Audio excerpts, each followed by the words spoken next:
Okay, so hey everybody, welcome back. For this week, we'll be talking about social cognition.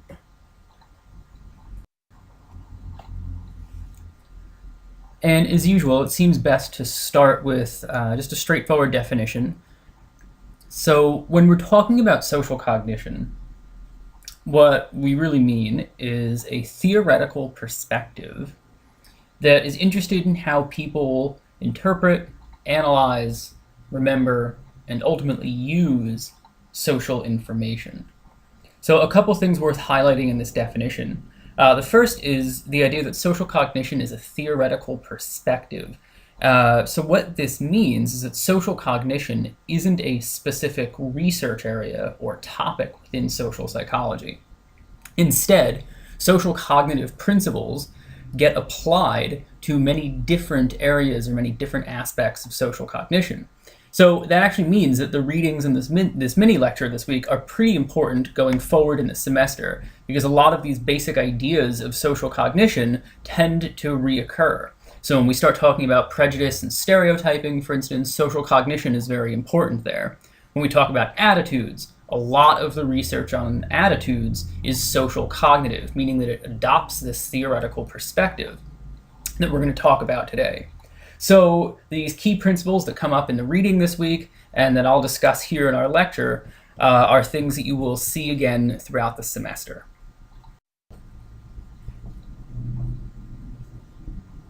So probably the biggest part of this social cognitive perspective that people will use when studying all sorts of stuff in social psychology is the distinction between what are usually called implicit and explicit cognitive acts.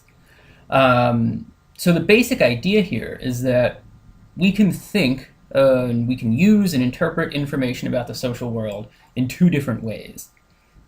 We can basically think automatically, right? We can fly on autopilot without thinking very hard or expending much energy or effort. Or instead, we can think in more effortful, controlled ways. And this is the distinction between implicit and explicit cognition, or automatic and controlled thinking.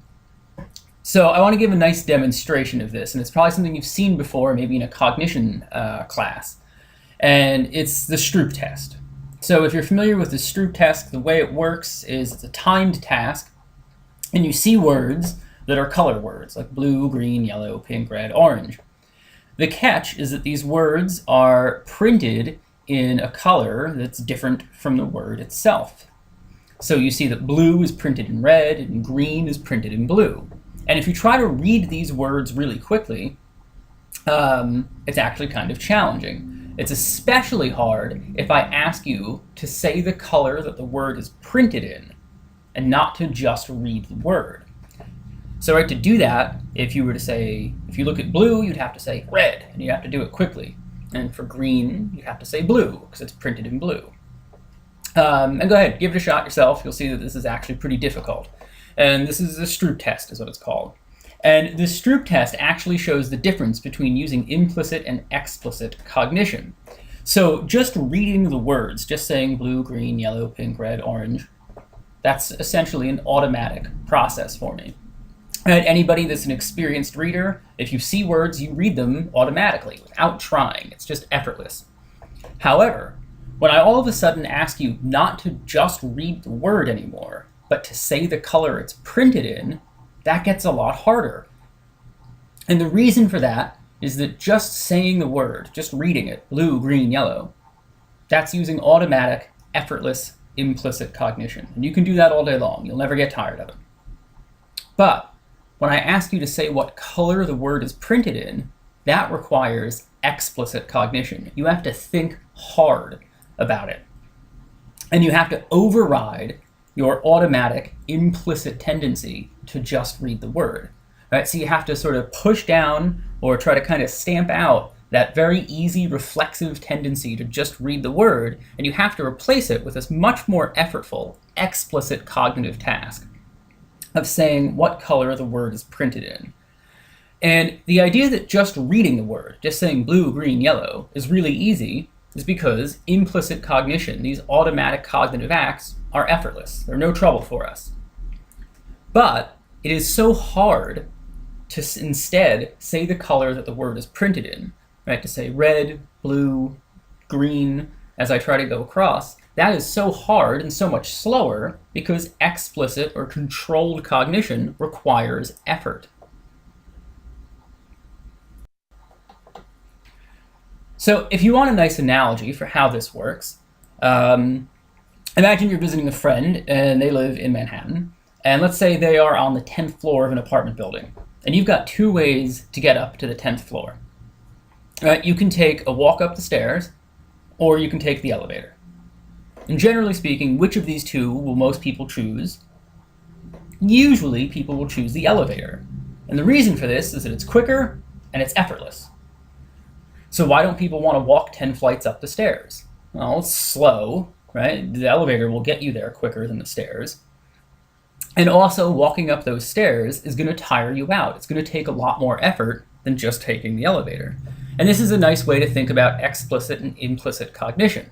Taking that long, effortful walk up the stairs, that's explicit cognition. It's thinking hard. It's exerting a lot of mental energy. Taking the elevator, that's an analogy for implicit cognition. It's fast and it's virtually effortless. It's really, really easy. So now a consequence of this is that, generally speaking, when possible, people will take the easiest route. This applies to taking the elevator instead of the stairs in most cases, but it also applies to using implicit cognition whenever we can.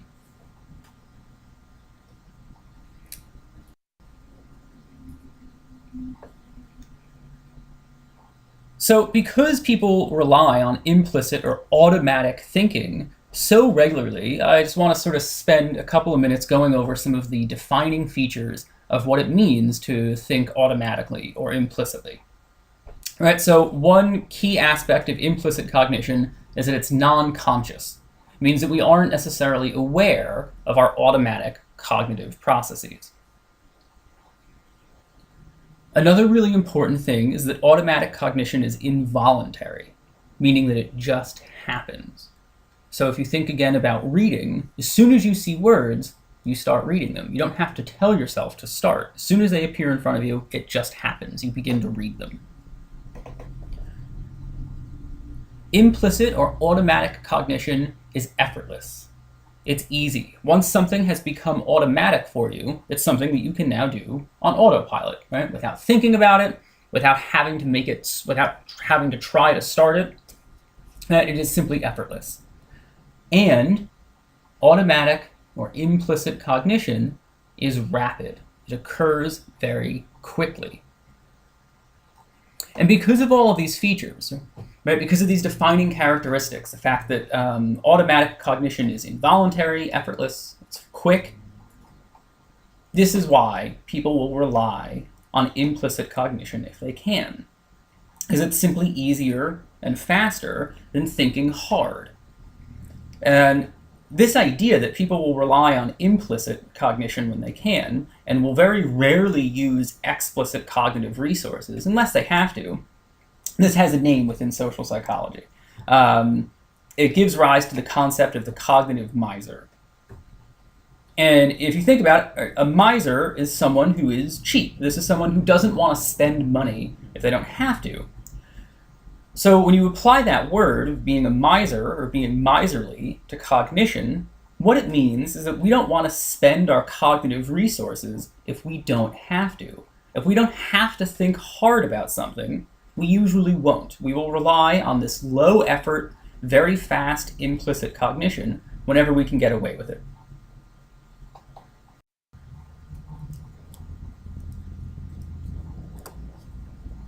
An important concept that's related to this idea of automaticity and how people will rely on this automatic low-effort cognition if they can is a schema. So in the simplest terms, a schema is an organized structure of knowledge. So it's basically this big interconnected web of information that we have in our head. And we have pretty elaborate, well-developed schemas for things that we know a lot about. So, for instance, if you play chess, you know a lot about chess. You have a really well-developed schema that includes the rules of the game, the objectives.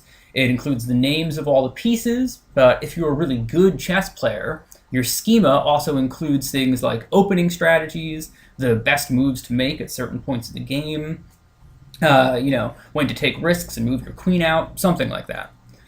So we have these schemas for all sorts of things, including for people and for groups of people. So when we talk about stereotypes later in the semester, keep this definition of schemas in mind, because schemas, because stereotypes are just schemas, really. They're structures of information that we have about groups of people.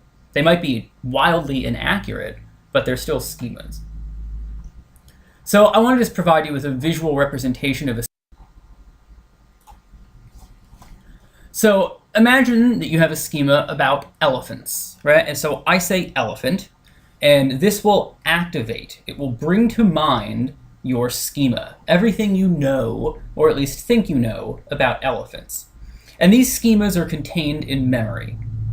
Right? So all this information that you have about elephants is just kept in your long-term memory. And when I say elephant, it activates, it brings to mind, or primes your schema about elephants.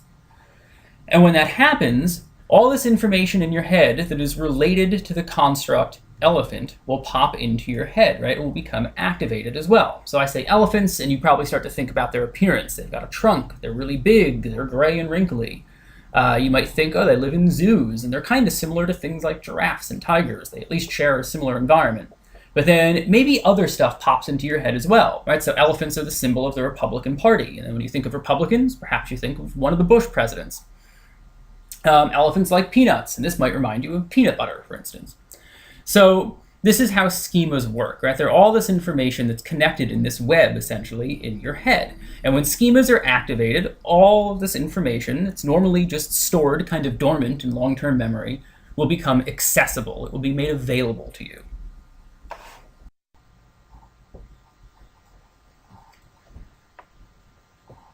So it's important to consider that schemas do lots of important things for us. Once a schema becomes activated, they play an important role in our social cognition. So one thing that schemas do for us is they help us understand the world around us. So if you go back to the lecture that I posted last week, I talked a little bit about top-down and bottom-up perception, and schemas relate to that. So schemas allow us to understand things in a top-down manner. Schemas are built on prior experience. So if you know a lot about chess, you have a chess schema. If you know a lot about elephants, you have an elephant schema. And once those schemas are activated, this now becomes a context that helps you understand incoming information. So here's for you. If I show you this picture, what's going on? They're getting married, right? You didn't need any words, you didn't need any, verbal labels or anything. You saw the picture and you understood that it was two people who were getting married. And once you see this picture, your schema for weddings becomes activated. So everything you know about weddings, the script that they usually tend to follow, the sequence of events, there's a ceremony, and then there's a reception afterwards. If you're lucky, it's open bar. These are good things, right? We understand how weddings work. So, right, you have a schema for a wedding. So you see this picture, that schema becomes activated, and it helps you understand the picture that you're looking at. So now the way that you encode and interpret this information is very different than if I show you this picture. And if I show you this couple, what are they doing? It's a lot less clear. And the answer is they're also getting married. They are in traditional Mongolian wedding attire. But even now that I've told you that, you don't really have a schema for how a Mongolian wedding traditionally plays out. So because of that, it's hard to interpret what's happening in this picture. We can't really understand what happened before the wedding. We don't understand what's going to happen after they get married. Is there a reception? If there is, what does it look like? So this is one example where having schemas can in one case be very helpful. When I show you a picture of a sort of traditional Western American wedding, your schema for weddings is activated and it lets you understand the picture that you're looking at. But in the case of a traditional Mongolian wedding, the absence of a schema, even when I show you a picture and tell you they're getting married, you can't really quite understand the social situation nearly as well. So this is one example of what schemas can do for us, is they actually provide something of a top-down context to let us make sense of the world around us. And this relates to the idea of automatic thinking, because when a schema becomes activated, as soon as you see that picture of, a Western American wedding, everything you know about weddings just automatically, effortlessly, involuntarily becomes activated. It just gets switched on in your head. And because of that, you don't have to think very hard about the picture you're looking at. You just understand it somewhat naturally.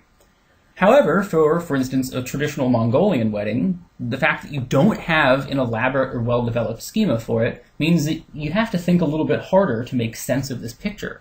Right? You have to engage in more explicit, more effortful cognition to understand a traditional Mongolian wedding.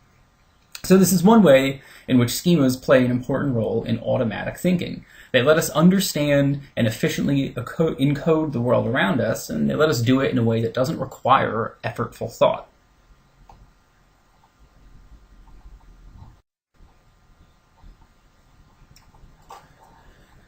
So to build on this idea of schemas a little bit, I threw around a couple of important terms earlier when we were talking about schemas for elephants, for instance. And one of them I said was that when I say elephant, your schema for elephants becomes accessible. And when concepts are accessible, like schemas, what this means is basically that they're ready to be used. So when a schema is accessible, that means it's right there at the top or the forefront of your mind. And when things are highly accessible, they're likely to be used. We will use an accessible schema to encode and interpret and understand the world around us. And lots of experiments are done that intentionally activate schemas. And this process of making a schema accessible is known as priming. And I posted up on Blackboard, in the same spot where you found the link for this lecture, a video of it's a TV recreation of a very well-known priming study. And what happened in this study, and the video kind of runs you through the procedure, is participants had their schema of the elderly activated. And if you think about the elderly, now that I've just said it, I have primed you. I've primed you to think about old people. So when you think about the elderly, what kind of stuff comes to mind? Perhaps things like characteristic behaviors, like the fact that elderly are kind of slow-moving. And that's one part of your schema for this group of people, for the elderly. And if this stereotype, if this schema about the elderly is primed, if it's made accessible, this can have implications not only for how people understand and interpret the world, but it actually spills over into our behavior. So in the video that I posted, which I encourage you to watch, it's only like 5 minutes long, participants are primed with these thoughts of the elderly. Their schema for the elderly is made accessible. And interestingly enough, this influences their behavior. It actually leads people to walk more slowly than they normally would. So they start walking in a manner consistent with what is on their mind, with what kind of schema has been made accessible. So it demonstrates that when schemas are highly accessible, we use them not only to interpret the world around us, to help us understand things, but they also get used in more behavioral ways. They actually change how we act.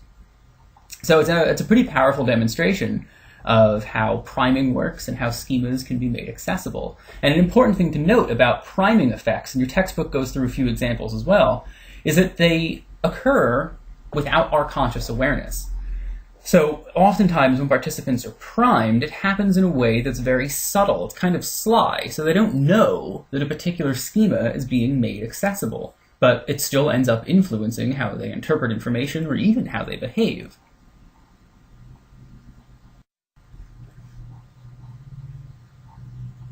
Aside from schemas, there are some other important cognitive devices or cognitive things that get used that allow people to rely on low-effort implicit cognition as much as possible. And one example are what are known as cognitive heuristics. And heuristics are shortcuts. And these are mental shortcuts, or rules of thumb, that people are especially inclined to use when they have to make a complex judgment. And why people will use heuristics is the same reason that we'll use shortcuts at any other time in life. It's because they get us to a destination faster. So if we solve a problem using a heuristic, it basically means we are taking a cheap and easy shortcut. Now, a problem with heuristics, and your textbook goes through a bunch of examples of this, especially with representativeness and availability heuristics, so I encourage you to read that material, it's helpful. Right? One problem with heuristics is that they don't always provide us with the correct answer. They usually work well enough. But because heuristics are efficient but ultimately kind of cheap and low-effort problem-solving strategies, this means that sometimes they can lead us astray. And if you really want to get a problem right, sometimes this requires explicit, effortful, conscious cognition. And when we engage in this explicit mode of problem solving, we're usually using what's known as algorithms. And these are effortful, complex problem solving strategies that are based on formal rules. So to provide a concrete example of this, if I gave you a math problem like 312 plus 415, if you went through the math of solving that, and it is 7, 2, I believe 4 is at 727. If you went through the problem of solving that by writing out the problem and actually doing the math, well, you definitely got the right answer, probably. But it was a little bit effortful. It took you a little bit of time to solve it. You applied an algorithm. You used the formal rules of math to solve the problem. But if it wasn't absolutely essential that you get the correct answer, if you wanted a good enough solution, you could just round that off. You could say 312 is about 300, 415 is about 400, the answer is close to 700. And if you did that, it's faster and it's easier, but it's a heuristic. It's getting you an answer that's probably in the ballpark, but it's not necessarily precise. And like I said, your textbook talks a lot about two heuristics in particular, availability and representativeness heuristics. And these matter in social contexts. They are important social cognitive quirks, essentially. So just to sort of play out one example, this availability heuristic is based on how easy it is to think of examples of something. And the more easily we can think of examples of things, the more often we believe it happens. Which is why people overestimate the danger of flying on airplanes, because when planes crash, it's a huge news story for days. And this makes it easy to think of instances of planes falling from the sky, which makes people overestimate how often it happens. But, of course, driving is in fact much more dangerous than flying. Right? Car accidents are far more frequent than are plane crashes. But nevertheless, people overestimate the danger of flying, in part because of the availability heuristic. In more social contexts, availability matters as well. So one thing that tends to happen if you have a roommate or if you live with a significant other is you might feel like you do 70% of the housework. And why? Maybe you do, but if that's not actually the case, if housework is in fact split 50-50, people will still think they do more of it than their roommate or their significant other. And that's because of this availability heuristic. It is really easy to bring to mind every time you do the dishes or take out the trash. But oftentimes, when your roommate or significant other does these things, you don't see it. So, because examples of your roommate doing the dishes aren't easily available, right? They're just not stored in memory because you didn't even see it happen. Because they're not available, they're not easy to bring to mind. But all the times you did the dishes, those instances are available to you. You can remember them easily. And this leads people to overestimate how often they do the dishes. And this can lead to discord between roommates or, romantic partners. So these heuristics matter. They have real social implications. But aside from what's in the textbook, let me show you one other interesting recent piece of research that shows heuristics in action. So, if you remember, part of that definition on the last slide was that heuristics get used to reduce a complex decision, to make a really difficult decision kind of simple. And this is why we will use a cognitive shortcut. Right? It just takes less effort.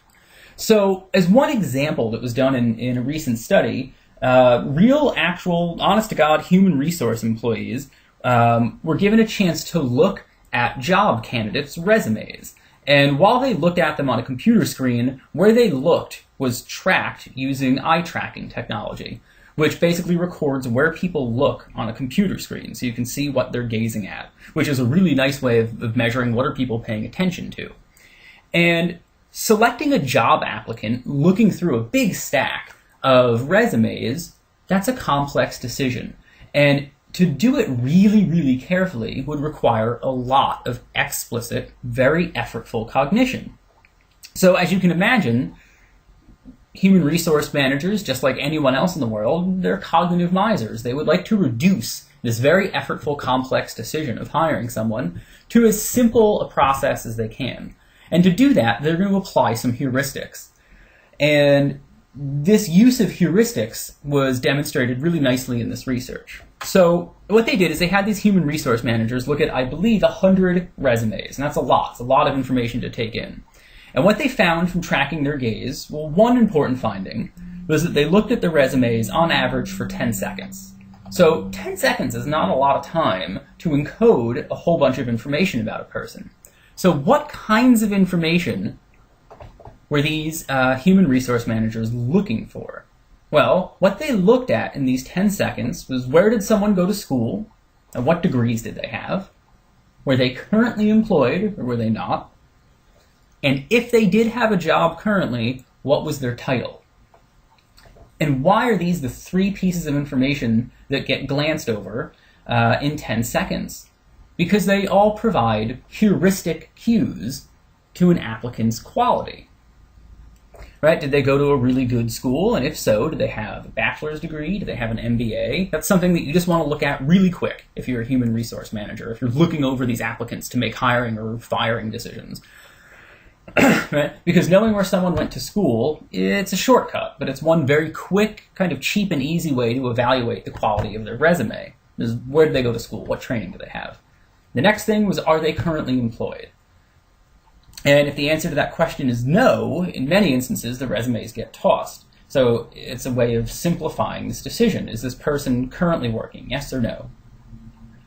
And then if they are currently working, what are they doing?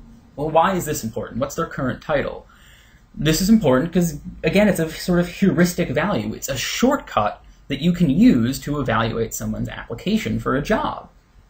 You can look at their current title, and if they are a chief financial officer, in their current employment, wow, all right, like they have real authority, genuine, managerial responsibilities. That's heuristically a good sign. If they're an unpaid intern, maybe that's a little less impressive. Now, the important thing about this is that these heuristics, none of them are guaranteed to get you the right answer. It's entirely possible that the perfect candidate, someone who's really, really ambitious, who's highly skilled and would do a great job, it's entirely possible that they're going to get filtered out when people in a human resources office use these heuristics, right? Maybe they didn't go to a great school, maybe they are currently unemployed, and those are just bad breaks. Maybe they're going to be a great candidate, but when these heuristics get applied, they basically become a filter. And the reason that someone will use heuristics when evaluating 100 resumes is because it reduces this very, very difficult, very complex decision to something much simpler that takes a lot less time than going carefully through 100 different resumes. So this is just this recent study that came out is just one very nice, practical, real-world example of how heuristics can get used.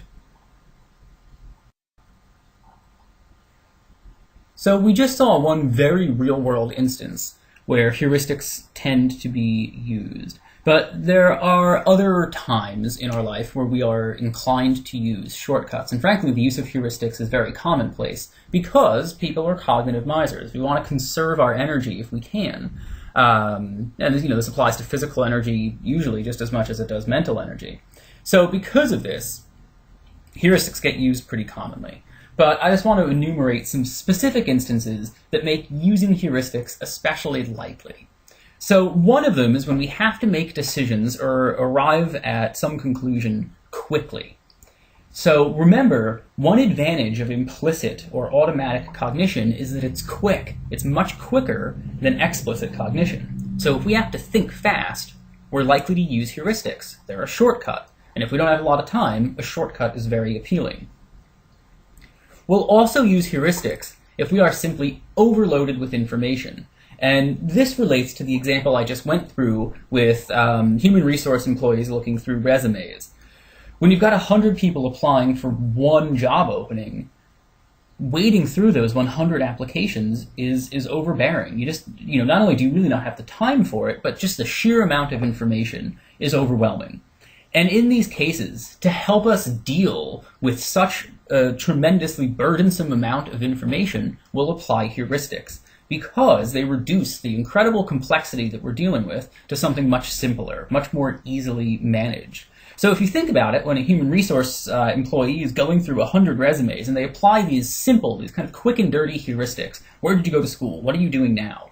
When these get applied, that is probably an efficient way to reduce 100 job applicants down to a short list of 10 who you want to interview.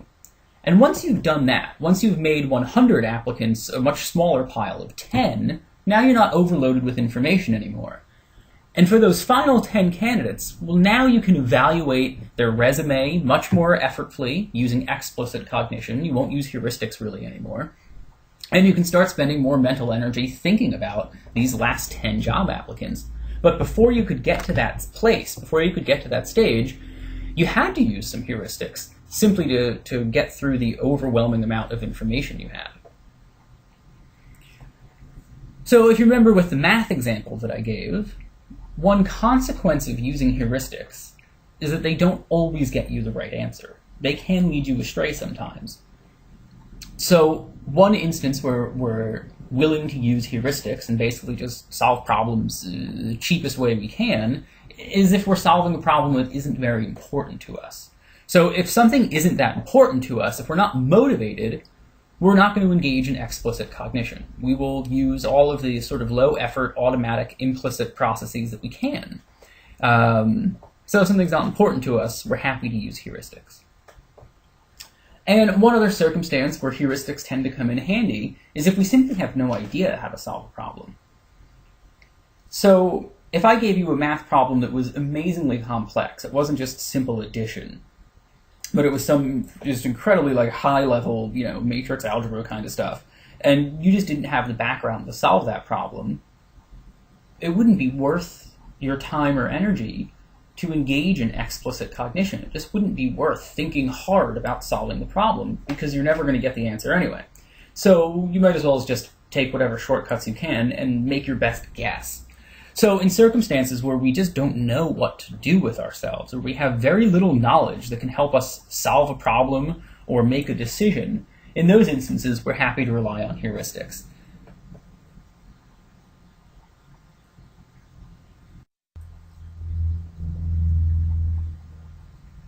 So one last thing that I want to talk about here is how expectations, specifically about other people, can have really powerful impact on our interactions with others. So a classic example of this is what's known as the self-fulfilling prophecy, or more technically, a behavioral confirmation effect. And this is another case where I've posted a video up on Blackboard that you can find the link to it in the same place you downloaded this lecture. And it demonstrates a self-fulfilling prophecy in an educational context. So I encourage you to check out the video. I think it helps make this concept really clear. I'll run you through the steps of how this self-fulfilling prophecy works. So in last week's discussion, in several instances, people brought up Rate My Professor. And Rate My Professor is obviously an interesting source of information for a variety of reasons. But it's something that students use when it comes to setting their course schedule every semester. You find who's teaching a class, you look them up on Rate My Professor, and you see what their ratings are. So you can imagine a circumstance where you take a professor and their ratings aren't great, but they're the only person offering the class that semester, and you have to take it. So you sign up for it, and you're going to have to deal with it. But you're going to go into the semester with certain expectations about the professor. And entering a social interaction with an expectation about the person you're going to interact with, that is step one in bringing about a self-fulfilling prophecy. And then the next step is that your expectations about a person influence how you act towards them. So if you start a class expecting a professor to just be a total bastard, how are you going to act towards them? Probably pretty coldly, right? And you might reveal your expectations about another person in very subtle ways. oftentimes it's our nonverbal behavior that gives us away. So when you think about last week's lecture, we talked about nonverbal behavior. And if you go into a semester expecting a professor to be difficult or disrespectful or whatever it might be, ill-tempered, that's going to influence your behavior towards that professor. And maybe it won't influence how you speak to them, but it will probably influence lots of other subtle aspects of your behavior. How much eye contact you make, how closely you sit to them. Do you sit in the back of the room to keep your distance, or do you sit up front? It will perhaps impact your posture while you're in class. Do you sit kind of slouched and cross-armed, looking skeptical, or do you lean in and look really engaged? And these are just little subtle aspects of your behavior. But any professor or anyone else in the world, they're a social perceiver too. And they're going to pick up on your nonverbal behavior. And if you think about the audio lecture I posted last week, when our nonverbal behavior gives us away, this is nonverbal leakage, and oftentimes our expectations about another person leak. We give them away nonverbally. So in the case of the professor that you don't like at the start of the semester, your arm crossing and your lack of eye contact, these are going to be nonverbal cues that give away the fact that you don't think very favorably of them, that you have negative expectations of them. But the professor is going to pick up on these nonverbal cues of yours. And how are they going to act towards you? It's possible, right, that they're going to realize you don't like them, and that their behavior towards you is also going to be negative now. Right? They're basically going to respond to you in the way that you are acting towards them. And then the self-fulfilling prophecy gets completed by you saying, I knew it. This professor is mean. They are a jerk. But what you don't realize is that you brought on this negative behavior in the professor, possibly anyway, because of your behavior, because of the way you acted towards them. And this whole chain of events, this whole horrible cycle starts with someone's expectations. So a really interesting thing about the self-fulfilling prophecy, though, is that it demonstrates how these social cognitive processes, the things that happen inside of our head, these kind of invisible mental processes, how they can actually manifest in how we act towards someone else. And then they also demonstrate that our behavior towards another person tends to elicit a response from them. And that response is usually exactly what we expect it to be. And this then feeds back into our social cognition. And we end up saying, just like I thought, just like I expected, that professor is a jerk. And of course, this can happen more favorably as well. If you go on Rate My Professor and you read that a professor is amazing, you'll start the class with these great expectations. And because of that, you'll act really engaged in class. Your schema for this professor is that they're an excellent professor, and that will influence how you interpret their behavior in the classroom. Right? You might think their lectures are super interesting simply because you expect them to be super interesting. And the professor will pick up on this, and they'll kind of feed off of it. And all of a sudden, the professor's making lots of eye contact with the class, and all of a sudden the professor is really engaged, and their lectures do get really good. But why did that happen? It happened in part because the students expected good things of them, and those positive expectations brought about positive behavior in the professor. So these self-fulfilling prophecies are of tremendous social importance, and they're a really interesting chain of events because they show, like I said, that what starts off as these just invisible mental processes in our heads, our expectations and our schemas about people, they end up not only influencing our behavior, but they end up actually changing other people's behavior. And then other people's behavior sort of feeds back into and oftentimes reinforces our expectations. So these self-fulfilling prophecies are of tremendous social psychological consequence. And this is also something that's interesting to think about in light of some stuff that I included in last week's lecture about forming first impressions. And the textbook actually covers a lot of that stuff in the same social cognition chapter that you're reading this week. So this is a nice place to merge my lecture last week with this week's readings. So if you think about forming first impressions of someone, if you look at someone and you immediately decide that they simply look friendly based on their face appearance, based on their face structure, or based on their, giving you a nice warm smile, if you decide this upon meeting someone that, I expect this to be a nice person, how are you going to act towards them?